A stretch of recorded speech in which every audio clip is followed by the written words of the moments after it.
अल्हम्दुलिल्लाह नहमदुहु व नस्तईनुहु व नस्तगफिरुह व नऊज़ु बिल्लाहि मिन शुरूरि अनफुसिना व मिन सय्यिआति अअमालिना मन यहदिहिल्लाहु फला मुदिल्ल लहु व मन युद्लिल फला हादिय लहु व अशहदु अन ला इलाहा इल्लल्लाहु वहदहु ला शरीका लहु व अशहदु अन्न मुहम्मदन अब्दुहु व रसूलुहु अम्मा बअदु फ़इन्न ख़ैरल हदीस किताबुल्लाह व ख़ैरल हदी हदी मुहम्मदिन सल्लल्लाहु अलैहि व आलिहि वसल्लम व शर्रल उमूरि मुहदसातुहा व कुल्ल मुहदसतिन बिदअ व कुल्ल बिदअतिन ज़लालतिन व कुल्ल ज़लालतिन फिन्नार। या अय्युहल्लज़ीना आमनुत्तक़ुल्लाहा हक़्क़ तुक़ातिह व ला तमूतुन्ना इल्ला व अंतुम मुस्लिमून। या अय्युहन्नासु इत्तक़ू रब्बकुमुल्लज़ी ख़लक़कुम मिन नफ्सिन वाहिदा व ख़लक़ मिन्हा ज़ौजहा व बस्स मिन्हुमा रिजालन कसीरन व निसाअ वत्तक़ुल्लाहल्लज़ी तसाअलून बिही वल अर्हाम इन्नल्लाहा कान अलैकुम रक़ीबा। या अय्युहल्लज़ीना आमनु इत्तक़ुल्लाहा व क़ूलू क़ौलन सदीदा युस्लिह लकुम अअमालकुम व यग़फिर लकुम ज़ुनूबकुम व मन युतिइल्लाह व रसूलहु फ़क़द फ़ाज़ फ़ौज़न अज़ीमा। अल्लाहुम्मा सल्लि अला मुहम्मद व अला आलि मुहम्मद कमा सल्लैता अला इब्राहीम व अला आलि इब्राहीम इन्नका हमीदुम मजीद। अल्लाहुम्मा बारिक अला मुहम्मद व अला आलि मुहम्मद कमा बारकता अला इब्राहीम व अला आलि इब्राहीम इन्नका हमीदुम मजीद। क़ाल अल्लाहु तबारक व तआला फ़िल क़ुरआनिल मजीद फ़अऊज़ु बिल्लाहिस समीइल अलीम मिनश शैतानिर रजीम मिन हम्ज़िही व नफ़्ख़िही व नफ़्सिही।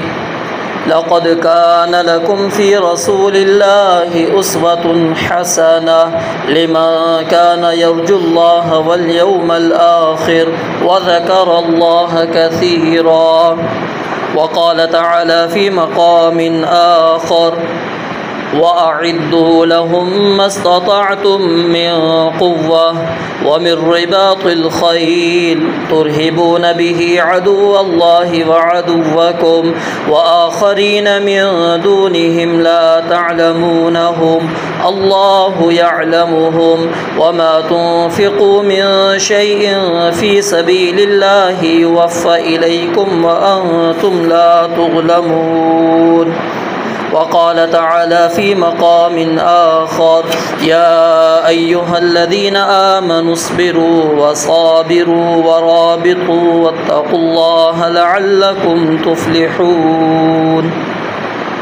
रब्बि इश्रह ली सदरी व यस्सिर ली अमरी वहलुल उक़दतम मिन लिसानी यफ़क़हू क़ौली। Rabbi ज़िदनी इल्मन rabbi ज़िदनी इल्मन rabbi ज़िदनी इल्मा। सुब्हानक ला इल्म लना इल्ला मा अल्लमतना इन्नका अंतल अलीमुल हकीम। हर किस्म की हम्द व सना, तारीफ़ात, तौसीफ़ात, तहमीदात, तमजीदात, तक़दीसात के पाकीज़ा कलिमात सिर्फ़ अल्लाह वहदहु ला शरीक के लिए, जो इस पूरी कायनात का तन्हा खालिक व मालिक, राज़िक, मुश्किल कुशा है।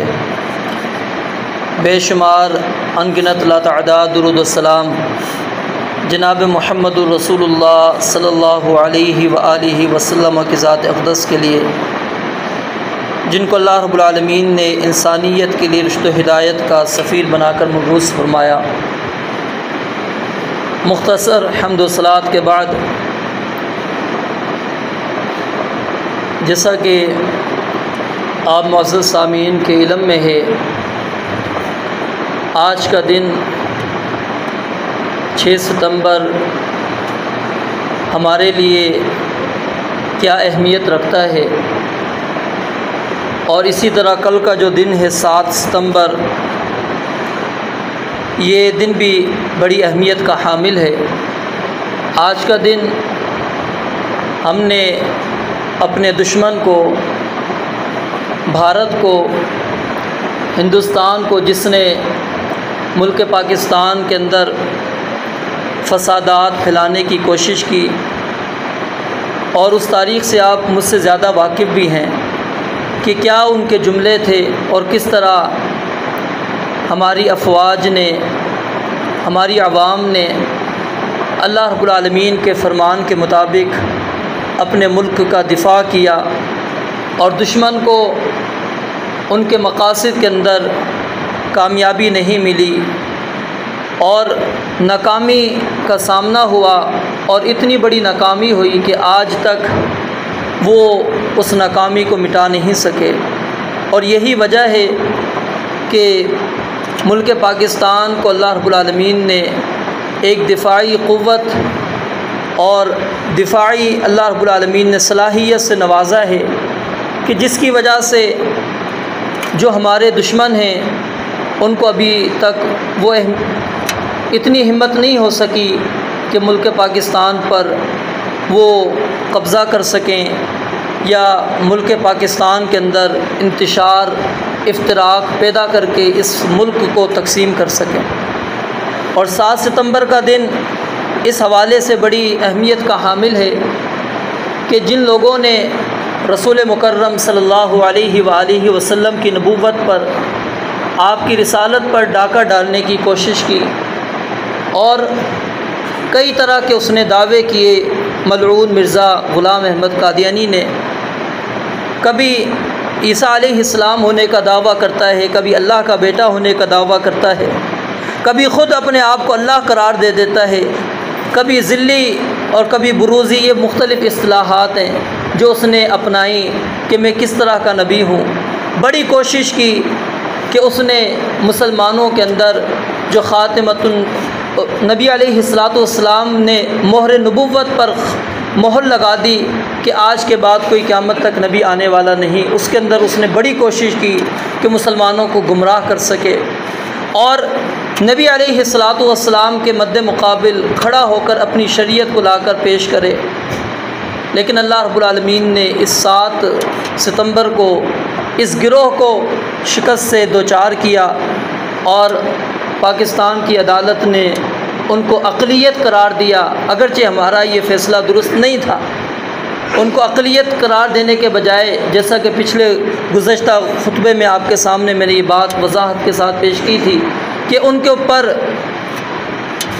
कुफ्र के फ़तवा लगाने के बजाय उनके ऊपर जो फ़तवा लगना था वो मुर्तद होने का फ़तवा लगना था कि वो दीन इस्लाम से फिर चुके हैं, उनका दीन इस्लाम के साथ कोई ताल्लुक़ नहीं।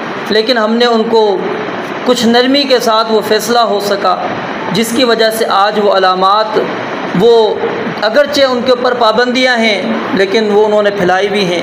और अगर हम नेट की दुनिया के अंदर जाकर देखें, आपको अगर सबसे ज़्यादा मवाद मिलेगा तो इन्हीं अहमदियत का और कादियानियत का मिलेगा। आप किसी चीज़ को सर्च करें, तलाश करें, मुख्तलिफ़ कुरान की ऐप्स उन्होंने बनाई, तराजिम के हवाले से ऐप्स बना ली, लेकिन आम मुसलमान को नहीं पता कि ये किसकी है।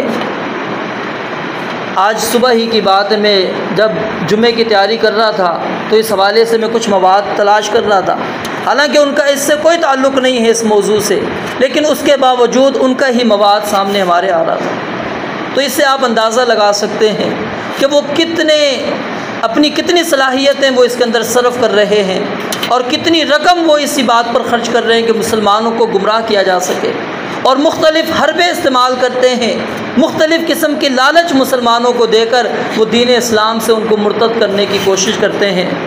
लेकिन जो हकीकी माना के अंदर नबी मुकर्रम सल्लल्लाहु अलैहि वसल्लम की रिसालत को तस्लीम करता है, आप अलैहिस्सलातु वस्सलाम पर ईमान लेकर आता है, उसके सामने उनके कोई भी हरबे काम नहीं आते। तो मुल्क का दिफ़ा करना ये हम में से हर एक की ज़िम्मेदारी है, और ये नबी मुकर्रम सल्लल्लाहु अलैहि वसल्लम की सीरत का एक अहम तरीन हिस्सा भी है। आप अलैहिस्सलातु वस्सलाम इंतहाई बहादुर, इंतहाई शुजा थे, और इसकी सबसे बड़ी दलील क्या है कि आप अकेले खड़े हैं सफ़ा पहाड़ी के ऊपर। आपको पता है मेरे सामने मेरे दुश्मन हैं, उनके पास हर तरह के असबाब मौजूद हैं। मैं अकेला सफ़ा पहाड़ी पर खड़ा हूँ, जो अभी जुमला कहने वाला हूँ उसके बाद मुझे किन किन बातों का सामना करना पड़ेगा। मुमकिन है वो मुझे कत्ल भी कर दें, लेकिन ये आपकी शुजाअत थी, बहादुरी थी कि नबी अलैहिस्सलाम सफ़ा की पहाड़ी पर खड़े होकर अपने कबीले वालों को जमा करके आप अलैहिस्सलाम कहते हैं, या अय्युहन्नास क़ूलू ला इलाहा इल्लल्लाह तुफ़्लिहू, कि ला इलाहा इल्लल्लाह का इकरार कर लो, तुम कामयाब हो जाओगे, अरब अजम के मालिक बन जाओगे। अल्लाह रब्बुल आलमीन ने तुम्हें कामयाबियों से नवाज देना है अगर तुम ला इलाहा इल्लल्लाह पढ़ लेते हो। 15 साल की उम्र है नबी अलैहिस्सलाम की, अपने चचाओं के साथ मिलकर आप हरब फुजार के अंदर आप अलैहिस्सलाम की शराकत मौजूद है। नबी अलैहिस्सलाम की शुजाअत के मुतालिक सैयदना अनस रज़ियल्लाहु ताला अन्हु बयान करते हैं, और ये आपने देखें मदीने का दिफा किस तरह किया। एक रात सैयदना अनस रज़ियल्लाहु ताला सही बुखारी की रिवायत बयान फरमाते हैं कि मदीना के अंदर रात को एक आवाज़ आई और उस आवाज़ ने थोड़ा सा हमारे अंदर दहशत पैदा की और हम बेदार हुए और ज़रा गए। हमने चाहा कि हम उस आवाज़ का ताक़ुब करें, देखें ज़रा ये हलचल कहाँ से हुई है, आवाज़ कहाँ से आई है। लेकिन कहते हैं जब हम उठे निकले तो देखते हैं कि दूर से एक शाह सवार आ रहा है, दौड़ता हुआ आ रहा है। नबी अलैहिस्सलाम थे और क्या फरमाया लोगों को, जाओ घबराने की ज़रूरत नहीं है, आराम करो। जो दुश्मन आया था मैं उसको भगा कर आ चुका हूँ। अकेले हैं, देखें रात का वक़्त है, अकेले हैं खुद नबी अलैहिस्सलाम, और आवाज़ आपको भी आई और आप अलैहिस्सलाम उस दुश्मन के ताक़ुब के अंदर चले गए। और वो घोड़ा जो अबू तलहा रज़ियल्लाहु ताला अन्हु का था, लोगों के अंदर ये बात मारूफ़ थी कि अबू तलहा का घोड़ा इंतहाई सुस्त है, वो चल नहीं सकता, दौड़ नहीं सकता, उसके अंदर इतनी सख्त ताकत नहीं है। लेकिन नबी अलैहिस्सलाम फरमाते हैं कि अबू तलहा का जो ये घोड़ा था, इन्ना वजदनाहु लबहरन, हमने तो इसको समंदर से भी ज़्यादा तेज़ पाया। यानी ये मुझे उड़ाता हुआ फ़ौरन दुश्मनों की तरफ लेकर चला गया और मैं भगा कर आ चुका हूँ। बड़ी दूर तक मैं देख कर आया हूँ, मुझे कहीं पर दुश्मन नज़र नहीं आया। जाओ आराम करो, लम तुराऊ, कोई खौफ नहीं है, कोई डर नहीं है, आराम से जाके सुकून करो, आराम करो। ये नबी अलैहिस्सलाम मदीने का दिफा कर रहे हैं। और देखिए जब जंग ओहद का वाक़या पेश आया, आपने मदीने का दिफा किस अंदाज के अंदर किया। 10,000 का लश्कर है कुरैश का, कुफ़ार का। अब मुसलमानों की तादाद थोड़ी है, मुकाबले की ताकत नहीं है, 10,000 का लश्कर आ रहा है। नबी मुकर्रम अलैहिस्सलाम सहाबा किराम रिज़वानुल्लाहि अलैहिम मजमईन से मशवरा करते हैं कि आखिर हम मदीने का दिफा कैसे करें, किस तरह अपनी रियासत को बचाएं, किस तरह हम मुसलमानों का दिफा करें, अपने इस मुल्क का, इस वतन की हिफाजत करें। सैयदना सलमान फ़ारसी रज़ियल्लाहु ताला उन्होंने एक राय दी, आपको पसंद आई है, और वो खंदक खोदने की राय थी, मशवरा था, आपको ये राय पसंद आई और फिर इसके अंदर ख़ुद आप बिनफ़्स नफ़ीस शरीक भी हुए। ये नहीं है कि आपने सहाबा की ज़िम्मेदारी लगा दी कि चलो ठीक है तुम खोदते रहो मैं आराम करता हूँ, नहीं, वो पूरी आप उठा के पढ़िए, जंग खंदक पढ़िए, खंदक किस अंदाज में खोदी गई, ज़रा सीरत का मुतालिया करें। उस मौके पर नबी अलैहिस्सलाम सहाबा किराम रिज़वानुल्लाहि अलैहिम मजमईन के लिए मग़फ़िरत की दुआ कर रहे हैं। क्या कहते हैं, अल्लाहुम्मा इन्नल ऐश ऐशुल आखिरा फ़ग़फ़िर लिल अंसारी वल मुहाजिरा, कि अल्लाह ज़िंदगी तो सिर्फ़ आखिरत की ज़िंदगी है, तो अंसार को माफ़ कर दे, मुहाजिरीन को माफ़ कर दे कि ये अपने मुल्क के दिफा के लिए इन्होंने ये कोशिश की है, अपनी पूरी सलाहियत सर्फ कर रहे हैं कि दिन रात लगे हुए हैं कि ये किसी तरह दुश्मन को यहाँ पर मदीना में दाखिल ना हो सके। और फिर जब वो खंदक खोद रहे थे, एक ऐसा मौका भी पेश आया कि सहाबा किराम से एक चट्टान टूट रही नहीं है, परेशान हैं, क्या करें, ये रुकावट पेश कर रही है। नबी मुकर्रम अलैहिस्सलाम आते हैं, ख़ुद अपने हाथों से उस चट्टान को तोड़ते हैं और 3 खुशखबरियाँ आप अलैहिस्सलाम मुसलमानों को, सहाबा किराम को सुनाते हैं। और ये क्यों नबी अलैहिस्सलाम ने मदीने का दिफा किया, किस वजह से? क्योंकि अल्लाह रब्बुल आलमीन का हुक्म है, या अय्युहल्लज़ीना आमनुस्बिरू वसाबिरू वराबितू, के ईमान वालो तुम अपने आप को सब्र पे खड़ा करो और पहरेदारी में अपने आप को खड़ा कर दो। और नबी अलैहिस्सलाम की अगर सीरत को आप उठा कर देखिए, आपके पास अपनी दिफाई कुव्वत हमेशा पास होती थी। खुज़ू हिज़्रकुम फनफिरू सुबातिन अव इनफिरू जमीआ। आज हम मुसलमानों ने इस चीज़ को तर्क कर दिया। अल्लाह रब्बुल आलमीन का हुक्म था कि तुमने अपने दिफा, अपने बचाव का सामान अपने पास रखना है।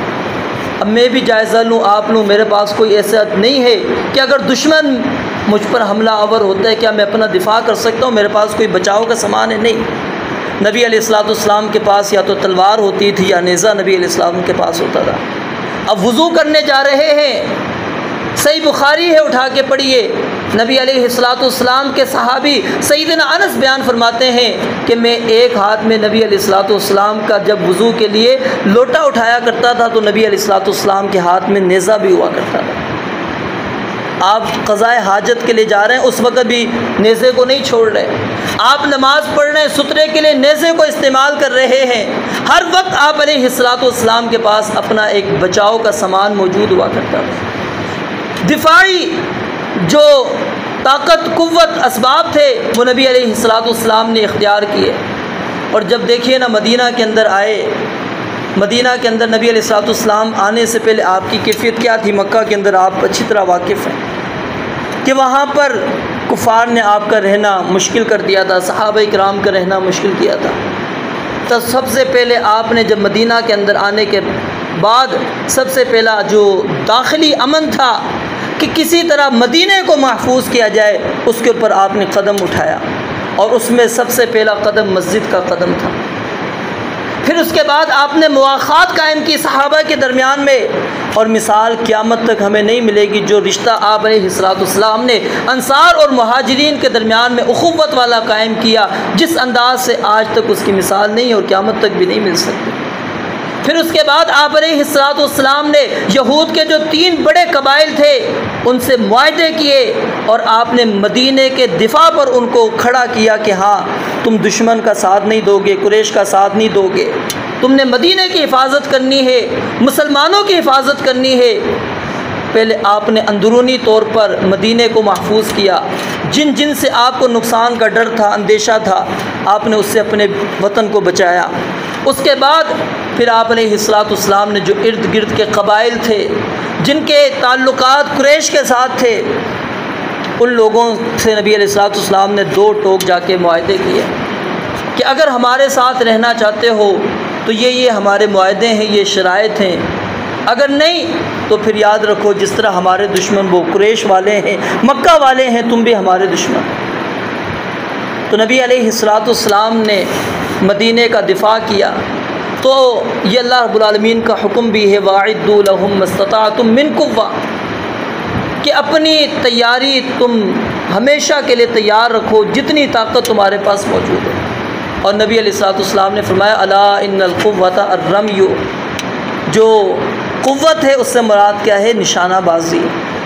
आज कितना हमारे निशानाबाजी हम सीखते हैं, और मुसलमान को तो इस चीज़ की तरफ ना हमारे हुक्मरान हमें ट्रेनिंग हासिल करने देते हैं। अगर कोई बंदा अपने दिफा के लिए अपने पास कोई चीज़ रखता है, उठा के सबसे पहले उसको जेल में डाल देते हैं। हमारे ना स्कूलों के अंदर ये मामला है, ना हमारी कॉलेजेस यूनिवर्सिटियों में कहीं तरबियत वाला मामला ही नहीं है।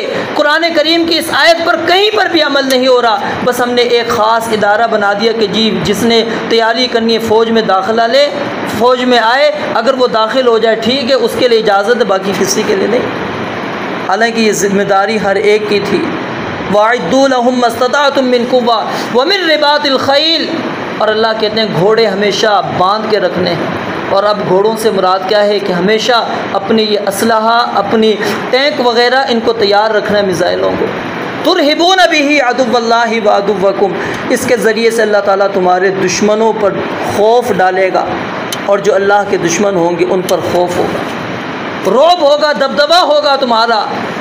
व आखरीन मिन दूनिहिम ला तअलमूनहुम, और अल्लाह कहते हैं कुछ ऐसे दुश्मन भी होंगे जिनको तुम तो जानते हो, वो तो समझ लिया तुमने, और कुछ ऐसे दुश्मन होंगे जिनको तुम नहीं जानते, अल्लाह ताला जानता है।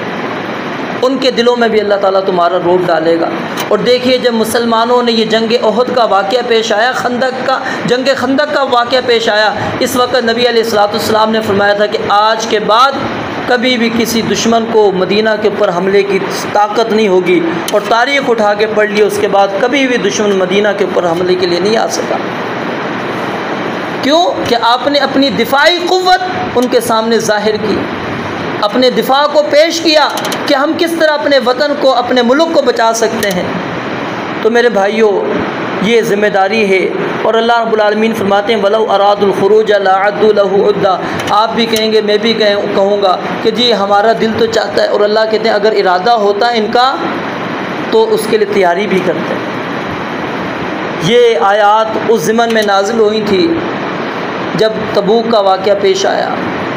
कुछ लोग मुनाफिकीन जंग के अंदर नहीं जा सके, और फिर नबी अलैहिस्सलाम जब आए वापस, तो 3 मुसलमानों ने तो अपना हकीकी वाक़या पेश किया, और बाकी जो मुनाफिकीन थे उन्होंने नबी अलैहिस्सलाम के सामने अपने उज़र बहाने पेश किए कि किसी तरह हमारे उज़र को मान लिया जाए, और नबी अलैहिस्सलाम ने मान लिए। लेकिन अल्लाह रब्बुल आलमीन ने आयात नाज़िल कर दी कि इनका इरादा नहीं था। अगर इरादा होता, ये तैयारी करते, ज़रूर उस तरफ निकलते। तो मेरे भाइयों, ये अल्लाह की राह में पहरा देना, अपने मुल्क के दिफा के लिए पहरा देना, अपने मुल्क का दिफा करना कितना बड़ा अजीम अमल है। आप अलैहिस्सलाम ने फरमाया रिबातु यौमिन फ़ी सबीलिल्लाहि खैरुम मिनद दुनिया व मा फ़ीहा, कि जो कुछ दुनिया में है, जो कुछ दुनिया है और जो कुछ दुनिया में है, उस सब से बेहतर है।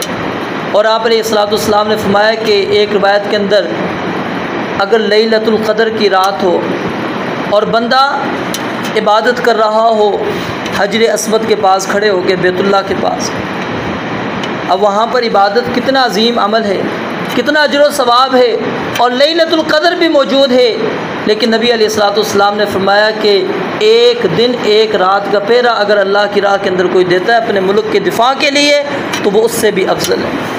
और एक मौके पर नबी अलैहिस्सलाम ने जन्नत की बशारत दी, जंग हुनैन के मौके पर आप अलैहिस्सलाम ने फरमाया जो आज पहरा देगा मैं उसको जन्नत की ज़मानत देता हूँ।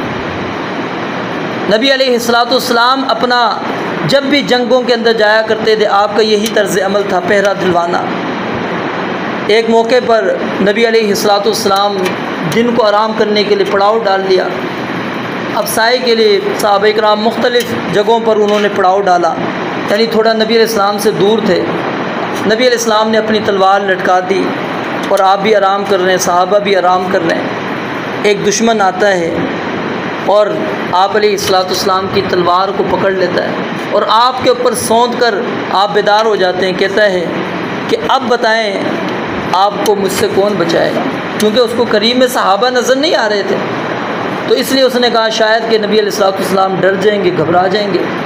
कहा कि बताओ तुम्हें कौन बचाएगा। तो नबी अलैहिस्सलाम ने सिर्फ़ एक जुमला कहा, अल्लाह, और उसके हाथ से तलवार गिर गई। फिर हाथ कांप रहे हैं उसके।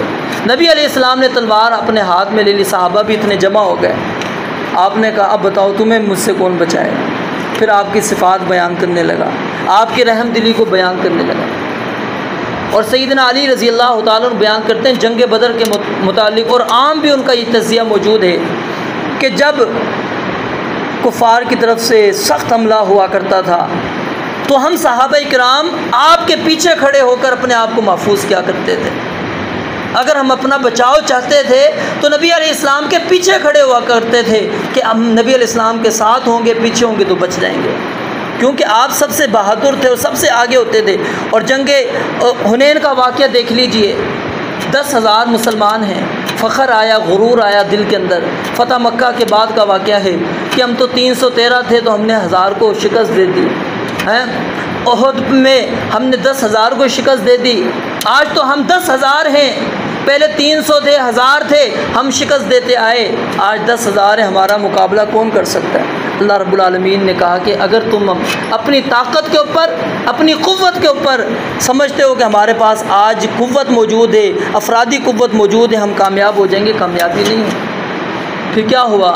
जब हमला हुआ मुसलमान घबरा गए और पीठ फेर कर भागने लगे, और उस वक़्त नबी अलैहिस्सलाम गधे पर सवार हैं, खच्चर के ऊपर, और आपके जो लगाम है उसकी खच्चर की, वो अब्बास रज़ियल्लाहु तआला से पहले अबू सुफियान ने, या आपके चचेरा भाई हैं, उन्होंने थामी हुई थी, और वो कहते हैं मैं बड़ी ज़बरदस्ती रोकने की कोशिश कर रहा था, लेकिन नबी अलैहिस्सलाम उसको ज़ोर से पाँव मारते थे, वो आगे भागते चला जा रहा। फिर अब्बास रज़ियल्लाहु तआला ने पकड़ी आपकी लगाम कि आपको रोके, दुश्मन की तरफ ना जाने दें, लेकिन नहीं, नबी अलैहिस्सलाम आगे जाते चले जा रहे हैं, दुश्मन के अंदर घुस रहे हैं। और आपने उस वक़्त क्या फरमाया? अनन नबिय्यु ला कज़िब अना इब्नु अब्दुल मुत्तलिब, कि मेरा तारुफ़ लोगों सुन लो, मैं कोई झूठा नबी नहीं हूँ, मैं सच्चा नबी हूँ अल्लाह का, और मैं अब्दुल मुत्तलिब का बेटा हूँ। मेरे अंदर अल्लाह रब्बुल आलमीन ने शुजाअत, बहादुरी रखी है, मैं मैदान छोड़कर भागने वाला नहीं। और फिर आपने सैयदना अब्बास रज़ियल्लाहु तआला को कहा कि आवाज़ लगाओ। आपने फिर अंसार को आवाज़ दी, मुहाजिरीन को, जैसे ही उनके कानों में आवाज़ पड़ती फ़ौरन नबी अलैहिस्सलाम की तरफ दौड़कर सहाबा आने लगे। ये नबी अलैहिस्सलाम की शुजाअत, बहादुरी है। सैयदना बरा बिन आज़िब रज़ियल्लाहु तआला अन्हु बयान फरमाते हैं कि जब सख्त जंग हुआ करती थी, तो अगर हमें नबी अलैहिस्सलाम को तलाश करना होता था, तो हमें आप अलैहिस्सलाम अगली सफ़ों के अंदर, पहली सफ़ों के अंदर मिला करते थे। मेरे भाइयों, हम उस नबी के मानने वाले हैं, उसकी उम्मती हैं। तो जिस तरह नबी अलैहिस्सलाम ने अपने साथियों का दिफ़ा किया, अपने वतन का दिफ़ा किया, अपने मुल्क का दिफ़ा किया, तो इसी तरह मेरे भाइयों हमारी भी ये ज़िम्मेदारी बनती है कि हम, जो पाकिस्तान है अल्लाह रब्बुल आलमीन की अज़ीम नेमत है, यकीनन इसके अंदर कुछ आपको भी ख़दशात हैं, हमें भी ख़दशात हैं, लेकिन उसके बावजूद हमें मुल्क पाकिस्तान में जब यहाँ पर रहते हैं तो हमें इससे मोहब्बत करनी चाहिए, प्यार करना चाहिए। और दुश्मन जो साजिशों के ज़रिए से हमें आपस में लड़ाना चाहते हैं, कभी वो सियासी तौर पर, कभी मजहबी तौर पर, वो हमारे अंदर इंतशार, इख्तिलाफ़ात पैदा करके वो हमें आपस में गुत्थम गुत्था करने की कोशिश करते हैं, हमने उनकी कोशिशों को कामयाब नहीं होने देना। अपने मुल्क का दिफ़ा करना है, अपने अफवाज के साथ, अपने हुक्मरानों के साथ खड़े होना है, और उनको जहाँ पर उनकी गलतियाँ हों उनकी इस्लाह भी करनी है। ये हमारी ज़िम्मेदारियाँ बनती है। ये नहीं है कि हम दुश्मनों के साथ मिल मिलकर हम भी अपने वतन के मुतालिक ऐसी बातें करना शुरू कर दें। आप हमारे असलाफ़ को उठा के देखिए, मौजूदा दौर के उलमा में शेख अब्दुल्ला नासिर रहमानी को उठा के देखिए, वो कहते हैं अगर मुझे इजाज़त होती, अगर मैयत के कफ़न के ऊपर इजाज़त होती तो मैं अपनी कफ़न के ऊपर पाकिस्तान लिखवाता। और क्यों? किस वजह से? कि पाकिस्तान से मेरी मोहब्बत सिर्फ़ वतन की वजह से नहीं, बल्कि नज़रिए की वजह से, वो ला इलाहा इल्लल्लाह, ये तौहीद की वजह से मेरी मोहब्बत है। तो हमें इस बुनियाद के ऊपर इस मुल्क से मोहब्बत करनी है।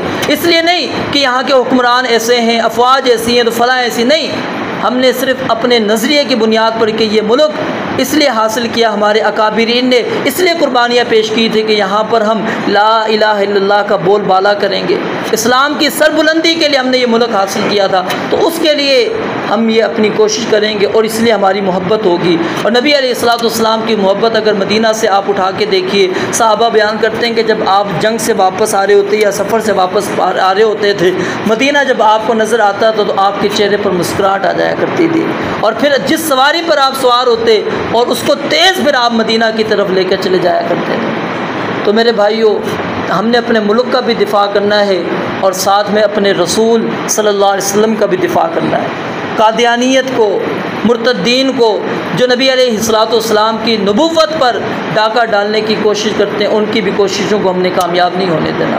दोनों लिहाज से हमारी ज़िम्मेदारी है, पाकिस्तान की भी और इस्लाम की भी हिफाजत करना। और ये अल्लाह रब्बुल आलमीन ने हमारी ज़िम्मेदारी लगाई और इस ज़िम्मेदारी के अंदर हम सब बराबर के शरीक हैं।